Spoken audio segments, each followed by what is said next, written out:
Thank you, everybody, for tuning in. Let's go. Let's roll with it. Let's go with it. Appreciate it. Subscribe to this channel. Yes, indeed. All right, so as we begin to get ready to go, just give me a few seconds as I upload everything. I really appreciate all you guys for tuning in to the nation. It's always a pleasure. It's always fun listening to you guys on this early morning.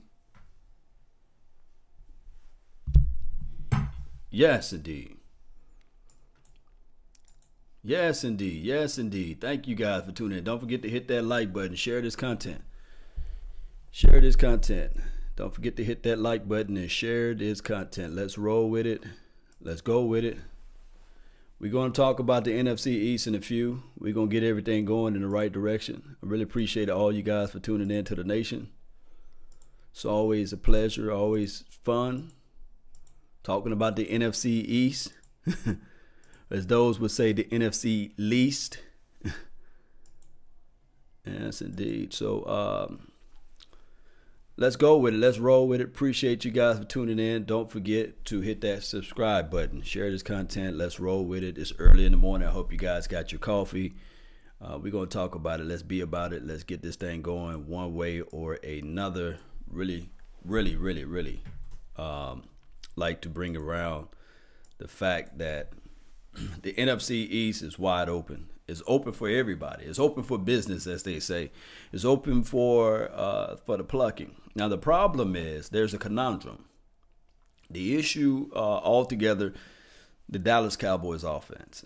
Although we tied for first place in the NFC East or right there in the mix, the Washington Redskins, their offense looks like it's stagnant right now. The Giants, they have the better upside because they got some wide receivers that one can only dream for, and then on top of that, they got the Saquon Barkley. But you know, they have yet to put things together consistently and move the chains and things like that. So we look at the Philadelphia Eagles. Collectively, we look at the Eagles and we say to ourselves, man, that team is doing this thing, is doing everything that you can only imagine for. And with that being said, you know, you got to figure out a way. Can the Cowboys combat against the Philadelphia Eagles down the line once everything comes into play? Guys, right now, don't forget, subscribe to Big Game James, Silver and Blue Nation, Phantom. Don't forget to hit those channels up in the Cowboys Experience. I got the website in the description box down below. We're going to have several NFL players and former NFL players this weekend, and I'd love to see you guys out there. It's going to be at the Lava Cantina. I'm talking about the original 88, Drew Pearson, as well as Cole Beasley. He's going to be into the mix, but that's going to be this Saturday. I will post the information throughout the week, so don't forget to join the notification squad so that you guys can see when we go live and we start talking about these various topics. But moving back towards the NFC East, in order for us to get things going, in the right direction, somehow, some way, this offense going to have to turn the switch on. I do understand that right now, everyone is on the aspect of, hey, let's get rid of coaching. Coaching is horrible right now, and they're not making the right decisions, not going forward, and things like that. Of course, even watching the game emotionally, we can see those things. I look at it too. I see it, and I say to myself, man, will this team ever get over the hump? And what's the known thing that's been going on with this team for a long time? Either Jerry Jones, Coach Garrett. Those are the guys that's been known for being on this team for a long time. You can throw in Scott Linehan at this point because we have yet to get over the hump as far as consistency. Now, do Dak Prescott get a pass? No. Do the circumstances of a player being out and not being able to play out there on the field because of family issues, do they get a pass? No. The NFL is not for long lead. And then on top of that, although it's business savvy, there's nothing personal about it. It's strictly business. the teams that you play against every Sunday, and I do know that there are causes and reasonings out there more than it is playing on the NFL Sundays and Mondays and also Thursday nights. But at the end of the day, a team is not going to look at you and say, well, we're going to give you a pass because you got offside or you got off the field issues, or because your quarterback is not able to do this and because of the pressure of this, we're going to let you guys pass. No.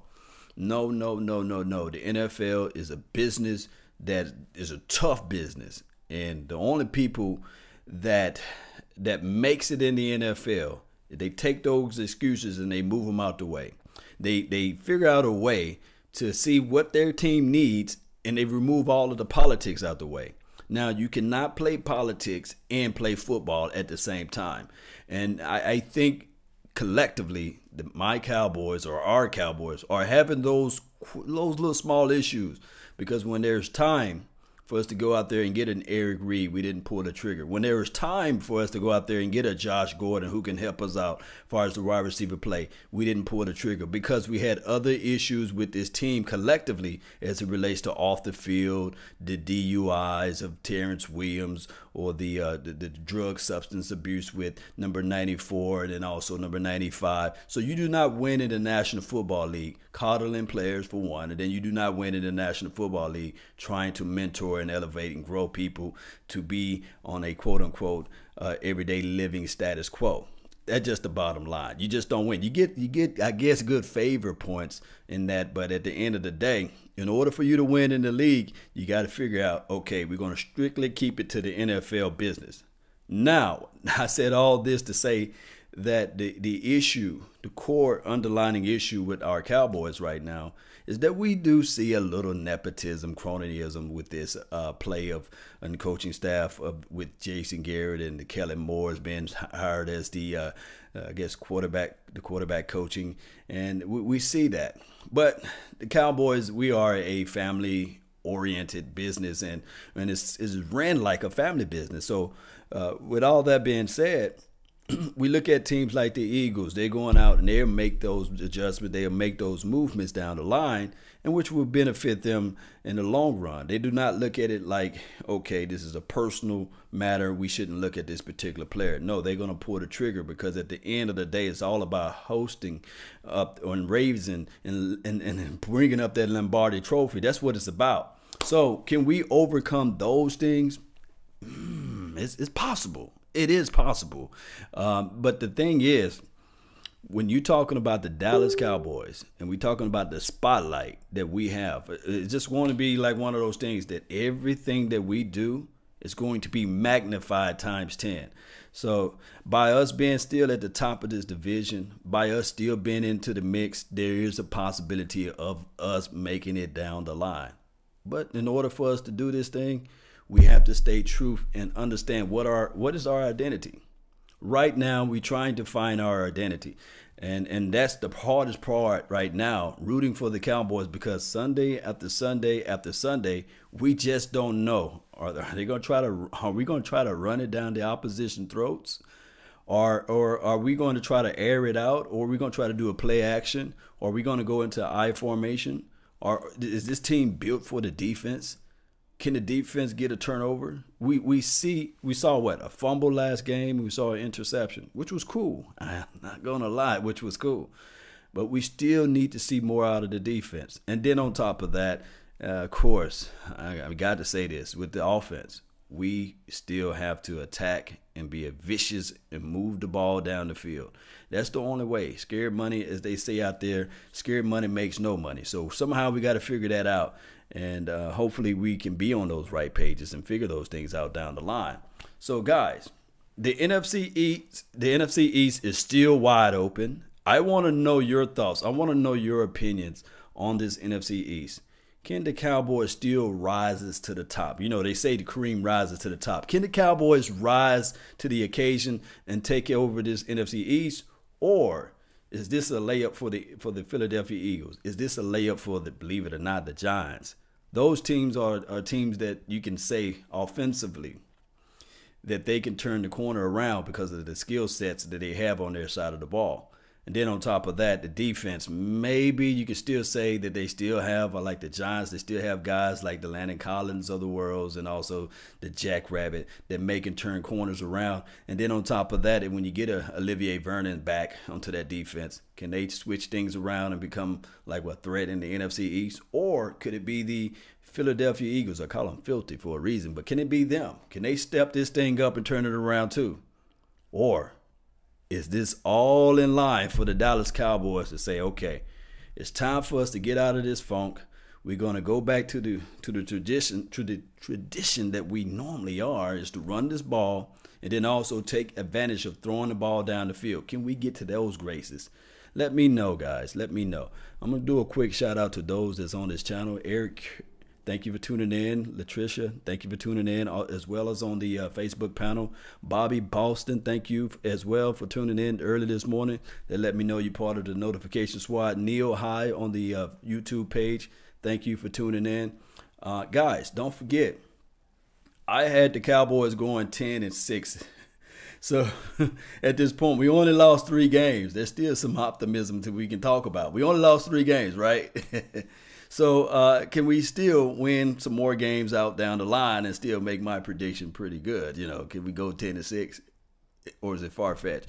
Somebody posted before that this team is organically tanking right now. They didn't decide to go out there and get a recall the Dez Bryant back to the team, or they didn't decide to see if they could reach out to Tony Romo and Jason Witten. Guys, that ship done sailed. I love Dez Bryant's passion, but I got to say this. When you're what's this guy's name? Stephen Jones, already on record. And then you have Will McClay, already on record. Then you have Sanjay Lyles, already on record, saying that, hey, the guy lost a step.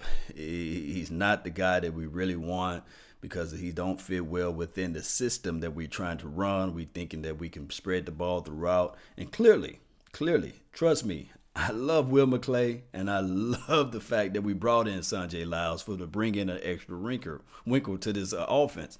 But the problem is that these guys are already on record. So if they're going to swallow their pride and ego, because I think Jerry Jones still wants Dez Bryant to be fair to everything, but for them guys to already be on record saying that, okay, this is the skill set of Dez Bryant, I think that they would not walk back those conversations.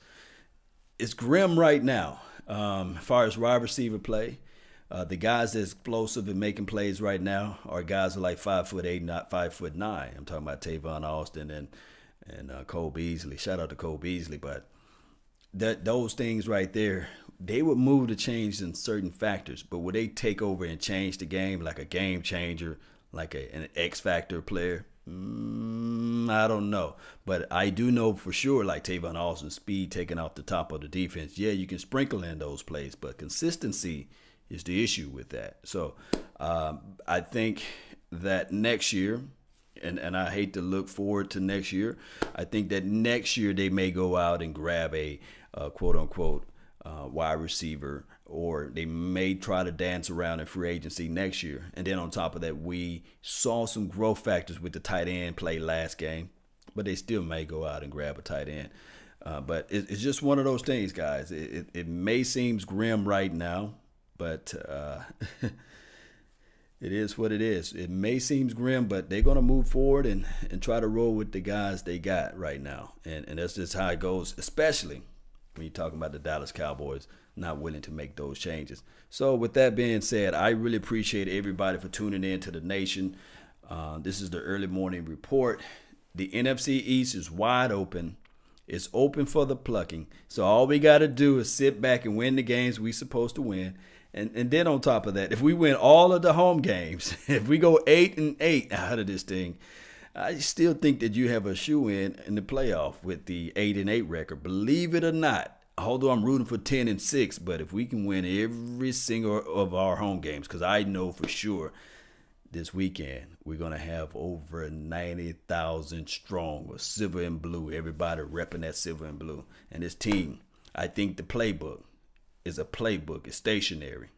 It do not travel with us. So this playbook that's stationary in Jerry Jones' world, It's not going to move. So we're going to see an explosive Ezekiel Elliott. Hope he can get his knees and his ankles together. And then we're going to see Tavon Austin taking it off the top of the defense again, right? We're going to see that. We're going to see that explosive team. We're going to be ready, locked, loaded, and ready, guys. Let's get this thing going one way or another. This is my time to roll on out of here. I really appreciate you guys for subscribing. Don't forget I have a podcast that's LAW Nation. Join that podcast and you guys can hear me talk about other various topics. And also follow Silver and Blue Nation, Big Game James page, and also follow the Dallas Prospect. Every legend was once a prospect. Got a fantastic article out there right now. So go out there and follow those pages, and Phantom too. So let's get this thing going. Appreciate you guys. I love you all. Let's be productive this morning. Don't forget to drink your coffee. Let's roll with it. And remember, you're listening in to nothing but the best. Salute. I am out. Peace. Let's go. Yeah.